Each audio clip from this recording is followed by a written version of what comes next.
All right, yeah, it says live and less than a minute. Cool.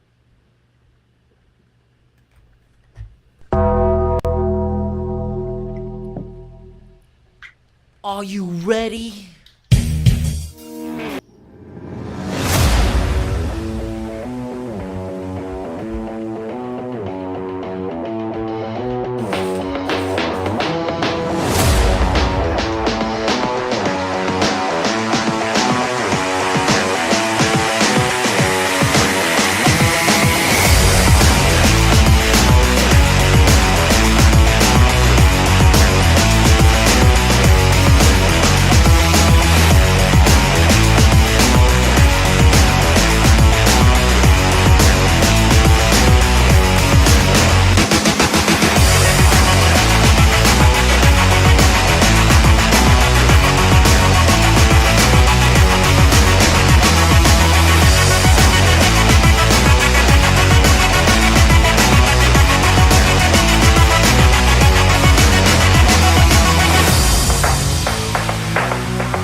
What do you guys want to talk about? Let me talk to you. Yeah! It's showtime, folks! Throwdown Nation, what is going on? We are live on a Thursday evening. It is August 13th, 2026. We are rolling on Instagram, YouTube, TikTok, Facebook, and Twitch. It is episode 260 of the Throwdown. We are the community on the interwebs where we celebrate both the art and the sport of professional wrestling with a strong focus on the indies, bringing you engaging and in-depth conversations with the very best and brightest on the indie scene worldwide. I'm your host, Matt, and today we are going to have a marvelous time as we are throwing down with a wrestler based in the great state of Florida. Welcome with me, the one and only Marvelous in Motion, Chris Marvelous. How you doing? Whoops, hang on. Let me... There we go. All right. Can you Yeah, hear me? yeah. Yeah, Okay. Are we good? We're good. I just had I had it muted during the opening. No, you're fine. You're fine. But everyone, I am the man who's marvelous in motion. No matter where I go, no matter where I am with my brother, Matt, in this great podcast of his. It goes on for a lot of episodes. He's put in a lot of work and a lot of time to make this happen, and I'm glad I was available to make this happen. And I know I've been getting busy with a lot of independent wrestling shows, but I am here to deliver a marvelous experience today. Absolutely. And for those of you watching live, let me direct your attention to the ticker that's running on the bottom of the screen. That contains all or at least most of Chris's social media accounts along with mine. So do us a favor, if you aren't following or subscribed, take the time and go to each of the platforms and do so. It definitely helps both of us. And one final thing before we get started, I want to let you know if you have a question or comment, you can definitely put it in the chat. Or if you are feeling brave and want to actually ask your question or make your comment in person, you can scan the QR code that's in the upper right corner of the screen, and that will actually allow you to use the new call-in feature where you'll actually be able to log in to the live stream audio only and make your comment or ask your question. The only thing we ask is that you mute any background audio and be at least reasonably civil in your conversation.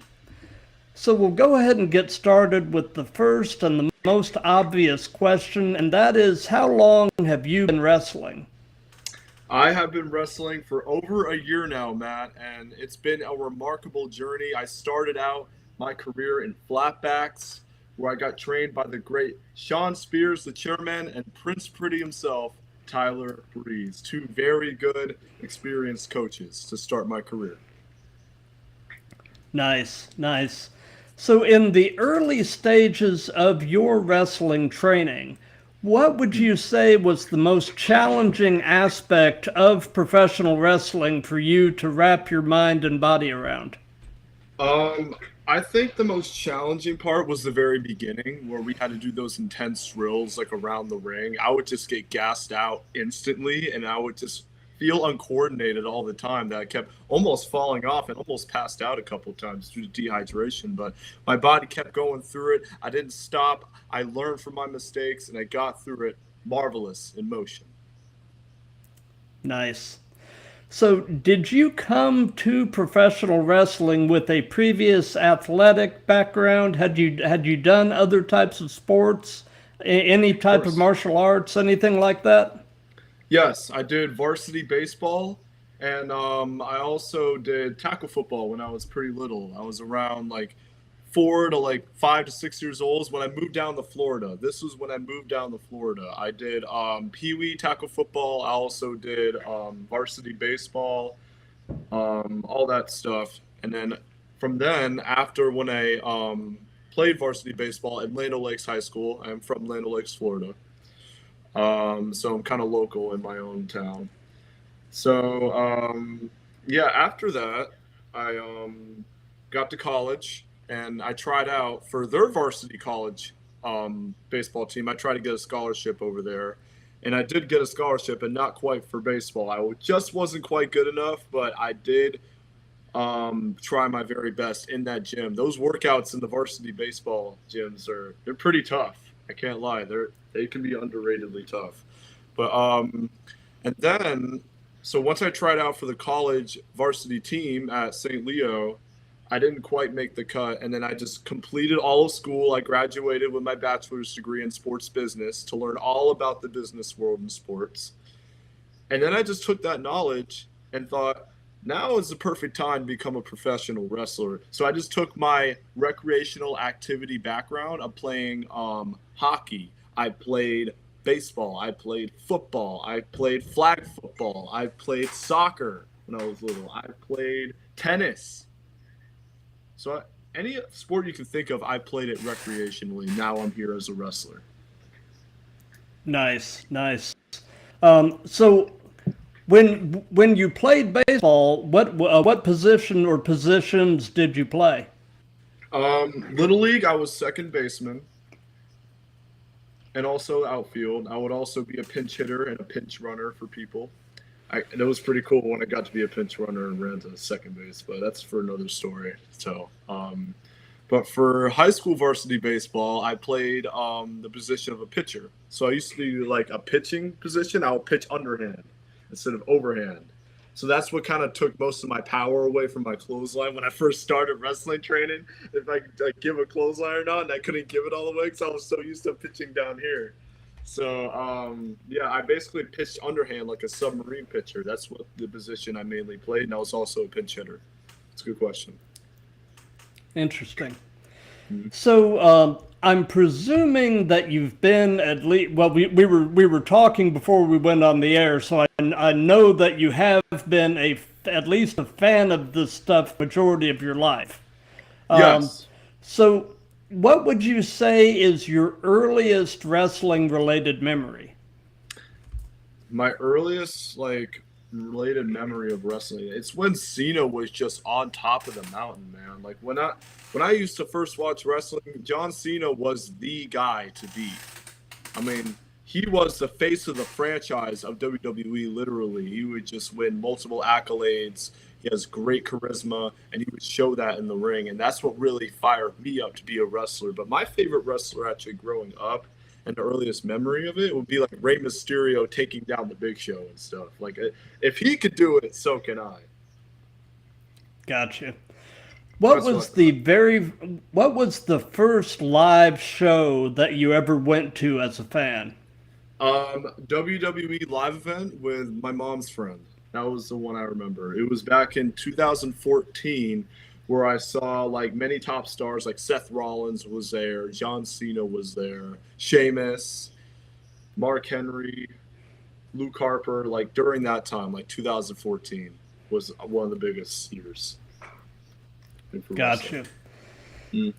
So tell us a bit about your gym routine, and in your mind, what would you say are the most crucial exercise or group of exercises that you use to keep in ring shape with? Just the standard. I usually just do dumbbell presses, incline dumbbell presses, side lateral raises. I keep it light, but also pretty simple. I don't want to go overload to where I'm like tearing my shoulders out and stuff. So I kind of keep it just at a volume to where it's my pace. But for the best exercises, this would be a great to put on the Marvelous Experience. So episode 5, here you go. Really good exercise for you to do is the dumbbell. So if you go on the bench, if you lie down on it, you do incline dumbbell rows on the bench. You don't use your full lower back. It takes away the pain of your lower back. So if you lie down on the incline bench at like a obtuse angle, not like a 90 degree, but an obtuse angle, and you lie down and you just pull the dumbbells, you get a good striation in your upper back and also your lower back too. It works both ends. That's what I recommend for you to do, to build a back like that. That's why the athletes can really show off that back and it looks good on TV. That's one of my main ones that I would consider you doing. Gotcha. So looking over at the Instagram chat, we've got a handful of people that have shown up for the live show. We've got right. from out of Northern California. We've got upcoming guest 209 Loca. She is coming on at the end of the month for a Superfan Spotlight episode, and then we've got Vanny Collections. We've got another wrestler from Florida, another previous guest, Devilish Kid Rose. Ah, he's there. Yeah. One of my friends. Very nice guy. Oh yeah, great guy, and he was a really interesting guest. I love the gimmick he's working. And then we've got WTW fan page hanging out with us. Okay. So away from wrestling, what are some of your hobbies and interests? What do you like to do with whatever spare time you might have? Video games is definitely one. If I had a really long day at the gym and I'm just coming back exhausted, video games is definitely one. I also like to play tennis, like still with my mom outside sometimes after just not being able to wrestle, like video games, playing tennis, and also just staying in good shape, like with my Tai Chi exercises I do like arm circles. I make sure my body's still mobile. I'm a very active person, so I like to just do a lot for me to be marvelous at those things, like playing tennis with my mom at like a couple weekends on that day. And then like another hobby for me that I like to do is I know it was another one, but I like to jump in the trampoline. There you go. And I can practice my quarter rolls and all that stuff in the trampoline. There you go. Gotcha. So, we're mostly a wrestling-related show, obviously, but we do dabble a little bit into pop culture, and I'm always looking for recommendations. So, by any chance, are you watching or listening to anything really cool right now? Not at the moment. No, I'm just dialed in on this podcast. But Gotcha. So if I'm watching, like, I watch the Raw highlights, of course, like when WWE posts their highlights, like on NXT, SmackDown, Raw, Evolve. I'm tuning into that like every single day just to see where the product is going, and just so I have a better idea who I could be facing in the future. You know, I want to be able to have the advantage, but not just the advantage. Also, a great insight of what they provide to the company, and I can learn from. You know, I just really like what everybody's doing right now in WWE, and it's never been higher than right now. Absolutely. It's true. So, there will be a segment in the show later on that we've done in all of these where the current guest asks a question for the next guest. But one of my recent guests posed a question that was so good that with his permission I've incorporated it as a permanent part of my repertoire here. And the question is this: if your wrestling career could be summed up in a movie, what movie would it be? That is a great question. Whoever thought of that's a genius, honestly. Yeah. It was actually a wrestler from Northern California by the name of D Rogue. Man, it's a good name too. Yeah. No. Gosh, that is a tough question. If I had to sum it up in one movie, oh man.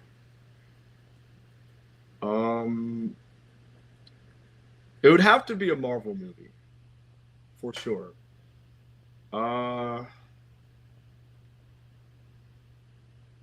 Honestly, Captain America. That works. Captain America, the first Captain America, Marvel. In the MCU, Nice. You know the MCU timeline, Captain America, the first Avenger, that one. Nice. So, who currently or in the past in professional wrestling inspires you? That's a good question, and I can't wait for you to answer. One is Cena. Another, because I watched Cena ever since I was like a little boy. I've always just lived up to his gimmick and what he stood for, and has stuck with me to not ever give up.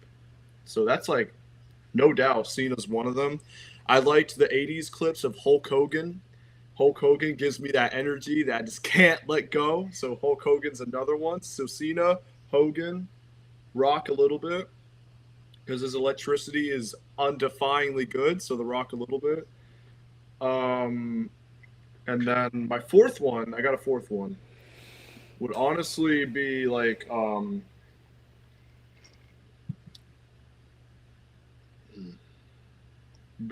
Macho Man.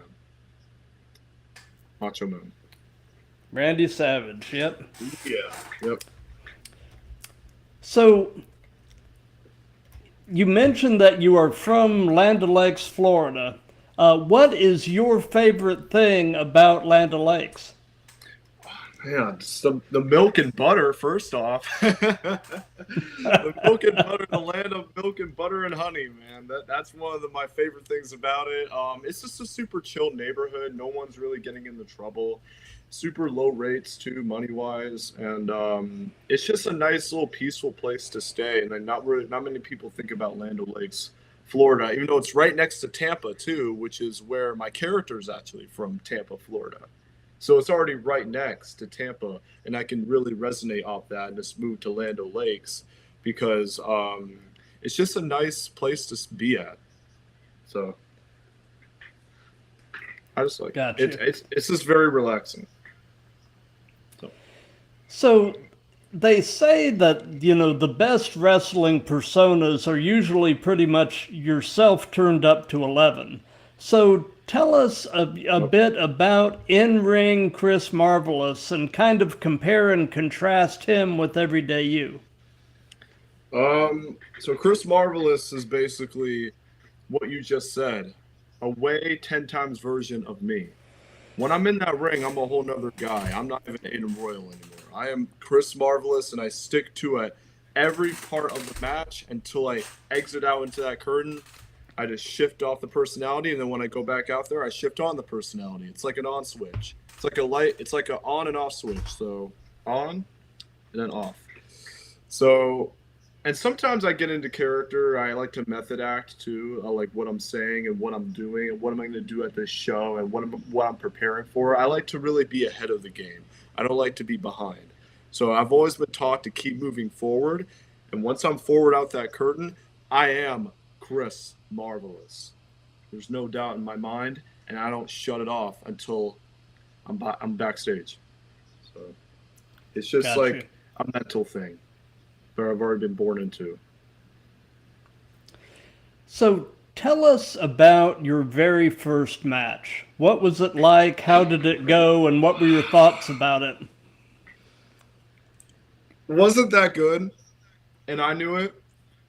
I think he knew it a little bit, but he gave me a lot of good tips. And I just came out. Here's the funny thing, Matt. I just came out of flatbacks a couple months after when I was done training, and I already gotten a match booked at one of the best promotions right now, the Establishment Wrestling in Orlando. And I still go there, but it's the Establishment Wrestling in Orlando, Florida, Castleberry. I got a match there right away because I went to one event, helped out with setting up the ring and breaking down. And I got to wrestle a guy with a lot of experience named Dylan Michael Thomas. And he taught me a lot about really just, you don't have to overthink. You just go out there and you just really lay in your attacks, and really just be who you're meant to be. You don't have to overthink. And that's what Charlotte Flair taught me too when I was at Flatbacks. I got to go toe-to-toe with Charlotte too. She really just taught me just to calm down and just be yourself out there. It's a fun job.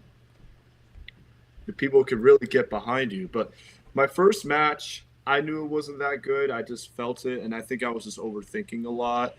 And I took the criticisms like well and hard thought out, and then I just trained, and I got better and better. I improved, and he saw that, and then we're now really like good friends, me and him, my first opponent. So it was such an honor to wrestle him. Very cool. So we've heard about the first one. Now, if you can narrow it down, tell us about your favorite match that you've been a part of thus far. Ooh, I think, oh man, I think, I know Real Brutal Wrestling may not like it, but I got to go with the one match at Local Pro Wrestling. Me versus Terry Kidd, the smooth operator, one of Flatback's highest ranking students. Very good in the ring. He guided me through. I listened. He was smooth in that ring. I was marvelous in that ring, and we did our thing. It was definitely marvelous in motion versus smooth in motion. The story just fits so well. Gotta go with that one. Love it.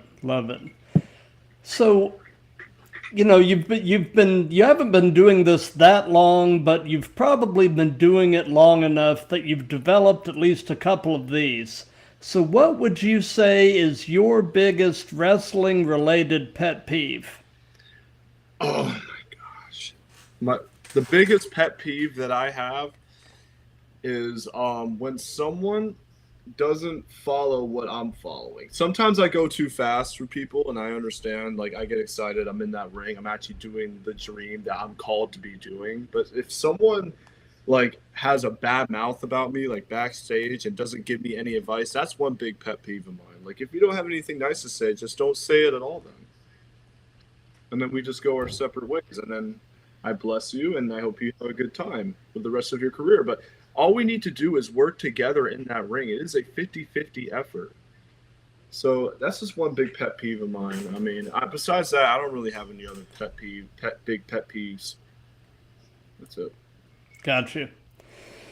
So, if you could only be one, would you rather be great in the ring or great on the mic, and why? Oh man, I can't choose both. Oh, I'm sorry. Oh man, if I had to. Well, I mean, ideally, yeah, you would be both. But if you could only be one, which one would it be? Oh man. Well, you didn't really say awful in the ring, so I think honestly I want to get better like on the mic. So I would choose the mic. But I do want to get better in the ring. I'm working on it. So, but Mike is definitely the one, the promos for sure. I choose Gotcha. promo. So, do you have an all-time favorite match as a fan? Is there a match or matches that are just near and dear to your heart? I recently just watched one, and it became my favorite match. John Cena versus Triple H. Night of Champions 2008. One of my favorites. Gotcha. So, piggybacking onto that question, do you have an all-time favorite promo as a fan? Oh, Hogan's they were top notch, man. Like, they were really good. But one of my favorite promos that I think WWE has ever produced, and it came from someone you wouldn't expect, Dolph Ziggler, and it really hit me, man. That promo he cut on The Miz right before their battle at No Mercy, the title versus career match between Miz and Ziggler. When Ziggler cut that promo, I felt that within my soul. Because that came straight from the heart, and it was all realness, man. Dolph Ziggler did a hell of a job on that promo, and that just really stuck with me ever since. Because you can give, and sometimes they won't give back, and you just got to keep moving forward and know that you can still be a good person from deep down inside, but it's okay to let it out and just express it, that emotion. That really just hit me hard. Definitely Dolph Ziggler's promo. Absolutely. And, I've actually got to really give him a shout out. Yeah. He is doing right now the work that he is doing in TNA. Under his real name of Nick Nemeth. Man, I feel like he is doing the best work of his career right now. Yeah.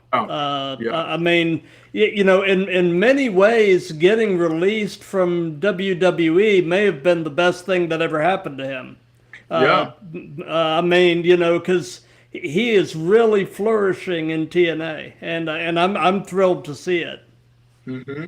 Yeah, he's putting a lot of effort, and I could tell like he puts in that effort when he has like magazine shoots. He has advertisements now. He's got a bunch of merchandise, which I've been getting into a lot. That's why I've been taught too, like to have your merchandise ready to go, and don't quit on that, because that can really bring up your sales and your exposure even more as a wrestler.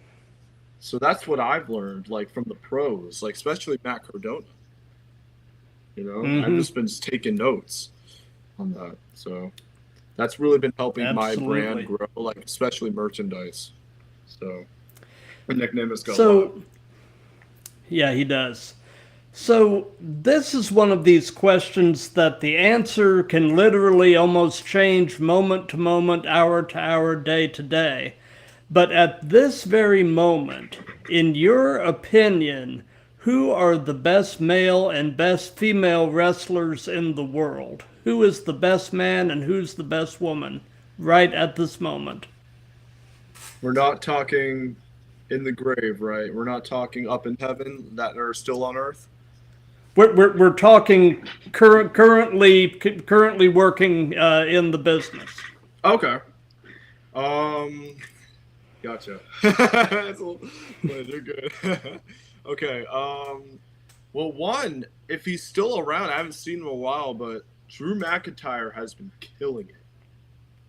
Yeah. As that heel character, I think he's doing a great job. But as of right now, I know he's not currently wrestling, but it would be Drew McIntyre. But right now, I just think that who's doing a phenomenal job, as he always does, Roman Reigns. Yeah. It's hard to argue that point. Now, what about the women?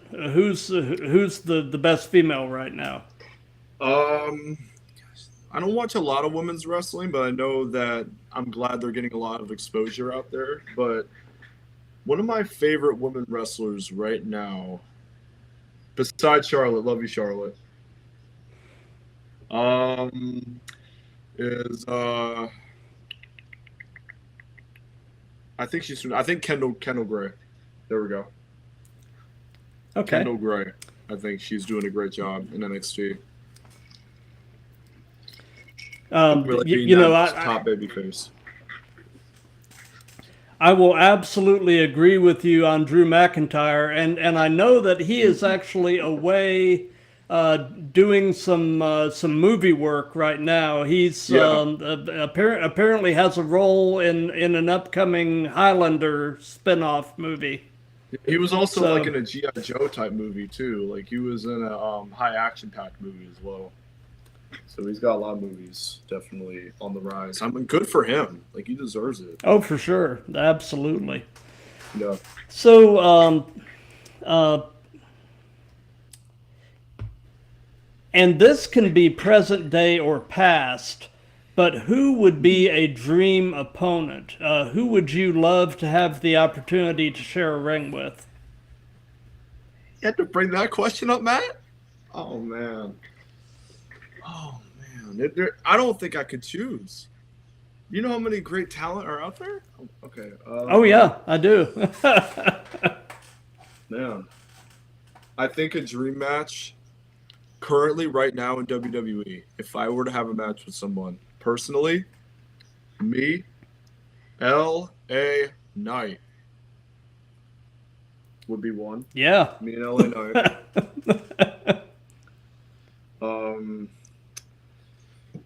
Another dream opponent of mine, honestly, would be John Cena, of course. Yeah. And Cody Rhodes. Yeah. LA Knight is somebody that I feel like is, even at this point, I feel like the guy is criminally underrated. Oh, yeah.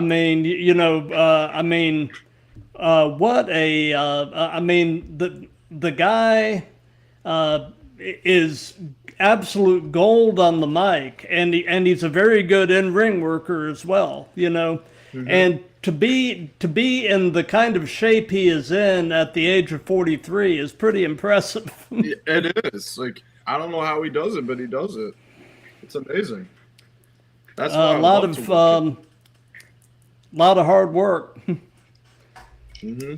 So, what is your favorite move? What is something you just really enjoy doing? And then on the flip side of that, is there a move that you won't do or you would at least rather not do? And that can be either giving or receiving. A move I wouldn't do for a while. I think it's pretty overrated. Nothing to hate against it. It's a majestic move, but the moonsault, I don't see myself doing a moonsault for a while, especially if I'm giving it to talent who's been in the game for a while. And if I mess that up in front of them, or I break their face, or I land wrong on their abs, or like near their arm and stuff, they could bash me all they want. So I would just stay away from the moonsault. And then a move I really like doing is the Rough Rider. I think it's a cool looking move if they take it right. You know how Dolph Ziggler would. You know how Nick Namath. Well, you know how Nick Namath would take the Rough Rider by Zack Ryder, and it would look cool. I've always liked the way he flowed with that, and it looks really nice. So that's definitely one of my favorite go-to moves. The Macho Man elbow drop. Oh, yeah, I like doing that one too. Always a nice little stickler to throw in there is the elbow drop. I like me a good elbow drop. I mean, I call mine the all glory to God elbow drop. That's mine. Nice.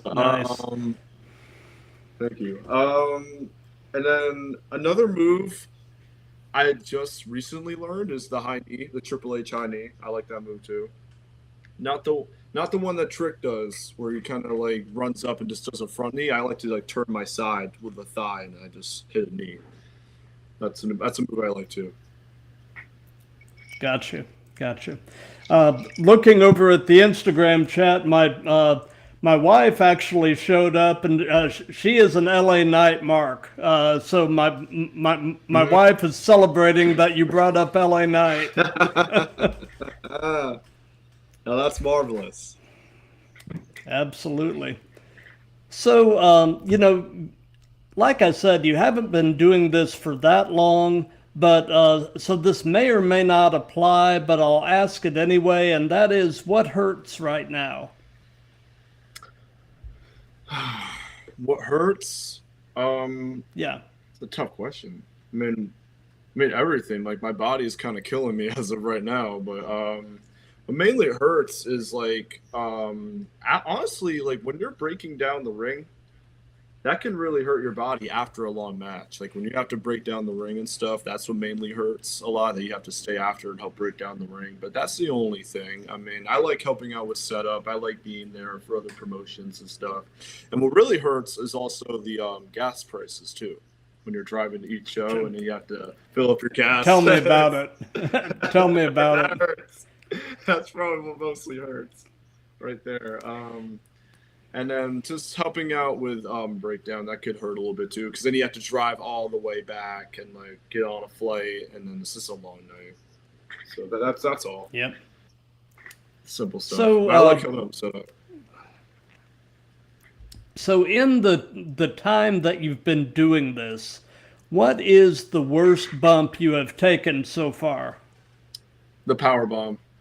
It was recent too. Power bomb's tough.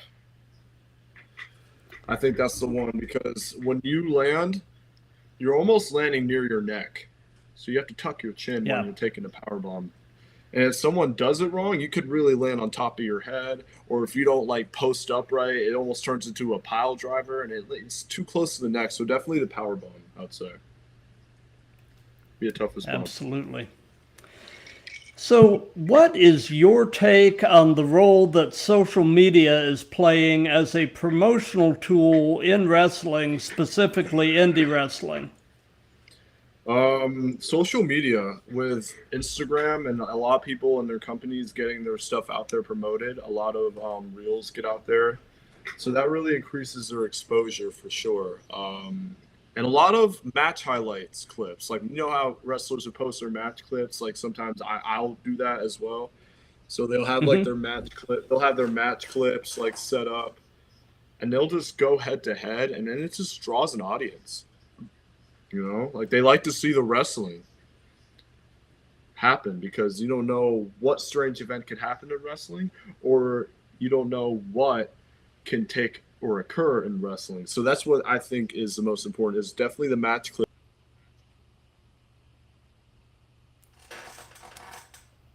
Looks like you froze up. That the...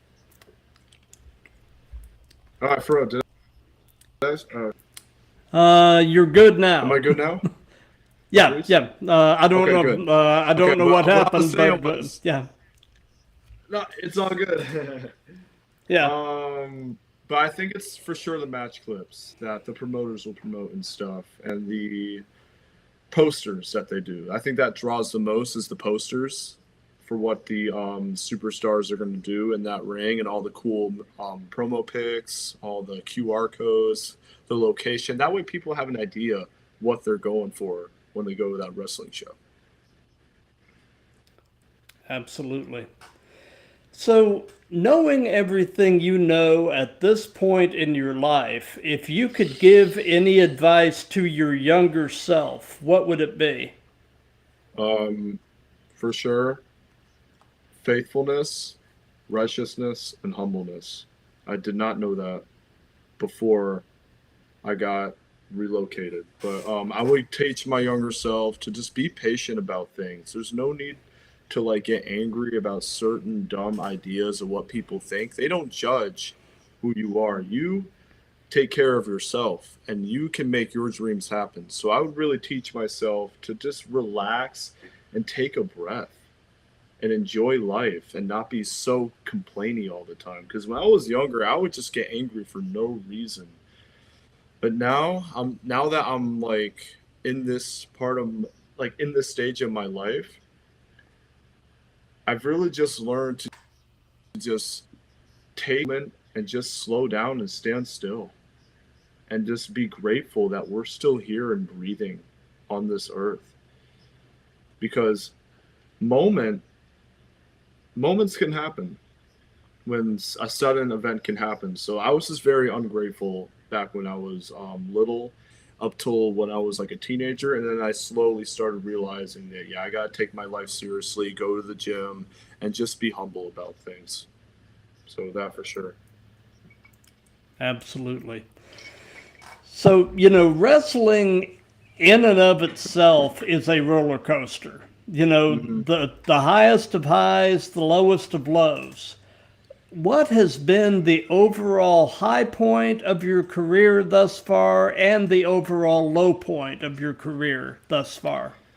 I think the lowest point of my career was when I first started and first started getting bookings on shows, because I was still new to wrestling. I was so anxious about what to do, and it happened during my second match when I worked. Do you know who Destin is? Yeah, I I do. worked Yeah, Destin. I've had Destin. him. Yeah, I had him on the show a while back. Yeah, I worked Dustin, and he really taught me a lot with not like overselling, but I was so used to overselling back when I was wrestling and doing my wrestling school that it kind of threw me off a little bit. But I took that advice and I ran with it, and now I'm improved way better than before. And then also like a low point was when I almost got like thrown right on my rib when taking a fall away slam by the big man Onyx. That was a low point in my career, and like everyone was just doubting and hating on me, saying this guy's not a good wrestler, how can he make it? And I was just kind of devastated and like rethinking, what am I doing, why am I even here? So that was a really big low point in my career, and I was, by the grace of God, I was able to get through it and keep going. But the high point of my career is when I reached a status on social media to where I've been like regularly posting. I've not been afraid to get my stuff out there when an event is coming up, like promos, for example. I did not do much promos in the beginning of my career. Now at my high point, my most recent promo, I feel like I'm the best I've ever been. I'm getting more comfortable on the mic. I'm understanding what's coming next for a show. I know who my opponents are going to be, and it's just all coming together. It's just all coming together now, and I'm very grateful again. So, do you have any pre-show traditions? Any things that you try to do consistently before you walk through the curtain? Again, I kind of like imagery, big time imagery, like in my head of on what the match would look like to me, and then I would let my partner say, if he has more experience than me, give his input and then his point of view of the match to me. So what I kind of do is just like warm up. I wipe my face with my towel to take a breath, and I just kind of warm up and stretch my arm circles. I do my band curls, I do push-ups, and I just make sure that I'm just focused and relaxed and have a good time out there and not overthink about everything. That's basically it. So tell us about your gear bag. What all do you carry in your gear, and do you carry anything unique or unusual in your gear? I'm light. So when it comes to me, I'm light with my gear. I got these. Yeah. I got this. And that's basically what I bring out to the ring as of right now. And then I have my own custom-made tank tops. And it has my logo and it has my name at the bottom. And it just shows who I am, the Chris Marvelous. So I basically just be simple with my gear. I have simple tights like Macho Man Randy Savage type tights, my tank top, my glasses, my towel. And that's all I really bring in my gear bag. I like it to be very light because I don't want to go overboard and overthink what I should do for this character when it's just a simple character that I'm playing. So that's why I have my gear bag to be traveled light. Gotcha. So, like I mentioned earlier, something that we've done in all of these that's just been kind of fun is we've let the current guest pose a question for the next guest. My previous guest was actually a wrestler based in Chicago by the name of David Ali. And the question that he asked is, how often are you training? Man, how often? That's a good question. How often I'm training? Well, for me, I'm just training like once a week. I don't want to overwork my body at such a young age, even though I should be training more often, but I am only training like once a week as of right now.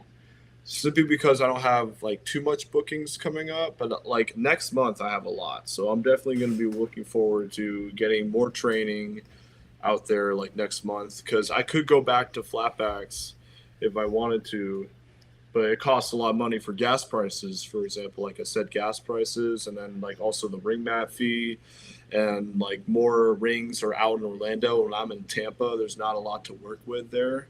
So that's one of the biggest downfalls, is that my location is far from rings for me to train. But I try to get my training at least once to twice per week, because I go to my trampoline, I practice my rolls and stuff. So at least I have that. But I do in-ring training once a week as of right now. Gotcha. So since this is part of a series, do you have a question that you would like to ask the next guest? Oh, man. How often, say this. So how often do you work out in the gym, and what workouts specifically do you include in your arsenal?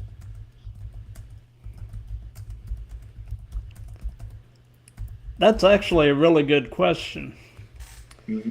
So, during his farewell tour, John Cena kept bringing up the concept of leaving wrestling better than he found it. And, that really resonated with me, and I just thought, well, what a cool thing to strive for. So, I mean, you're still very young in your career, but eventually, at some point, how do you hope to leave wrestling better than you found it? With a bang, Matt. That's all I can say. With a bang. I want to go out leaving wrestling with a bang. And that means if I have one good wrestler that I know is good enough to take me on and take me out, I'm retired, that's it. And then I go on to be a wrestling trainer and maybe start my own wrestling school someday.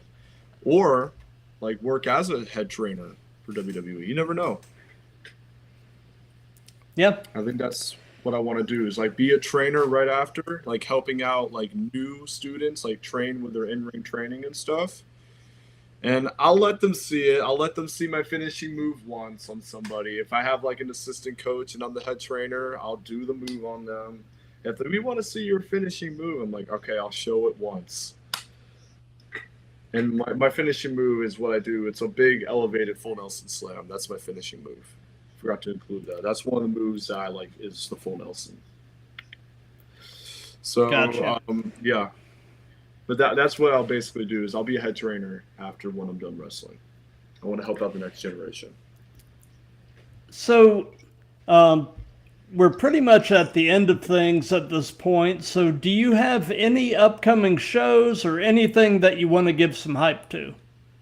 August 15th, this weekend at Ocala, Florida, I have a show coming up. I'll be in a fatal four-way for World Famous Wrestling. And that is actually coming up real soon. So you can get your pre-sale tickets now for still a discount off, unless there'll be $20 at the door through admission. But that is my next show that I'll be at. And then I got a few upcoming shows, one from local pro wrestling again in Inverness, Florida on September 12th.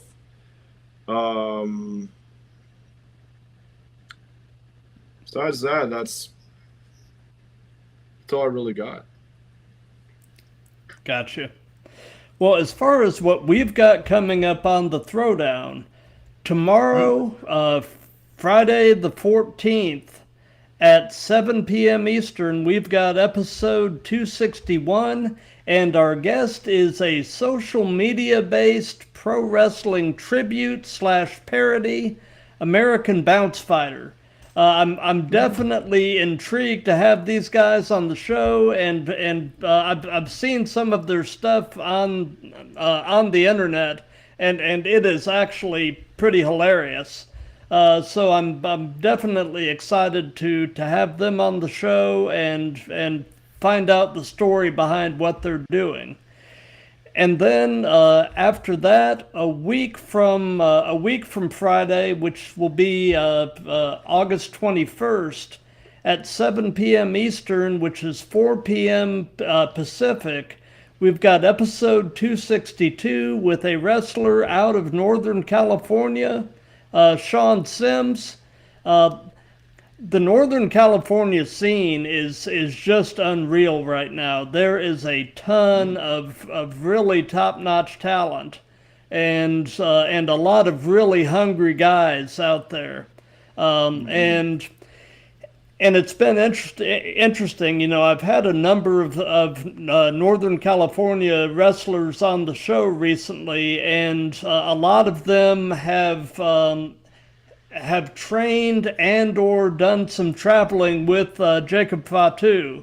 And it's always interesting hearing stories of Jacob before he made it to WWE, and just finding out what a great human being Jacob Fatu apparently is. It's honestly surprising to me how great of a guy he is in real life. Like it's so surprising. Yeah. The character that he portrays is definitely different from the man that he is. Yeah. So, but before we wrap all of this up, do you have any final words? I got some final words. If anyone's still watching, and this is for you, the Marvelous Nation. No, you can get through anything in life, and all things are possible with your mind, and you do it for a reason. Once you have that dream, you have that for a reason. So you have to chase it. Don't beg for it, you chase it. And that comes with a lot of passion, a lot of grit. So stand firm against the evil and don't ever quit, because we're not going to be delicate anymore, and just be marvelous. Absolutely. And on that note, until tomorrow night at 7 p.m., with American Bounce Fighter, be good to each other, love each other, Amen. and let's keep throwing down.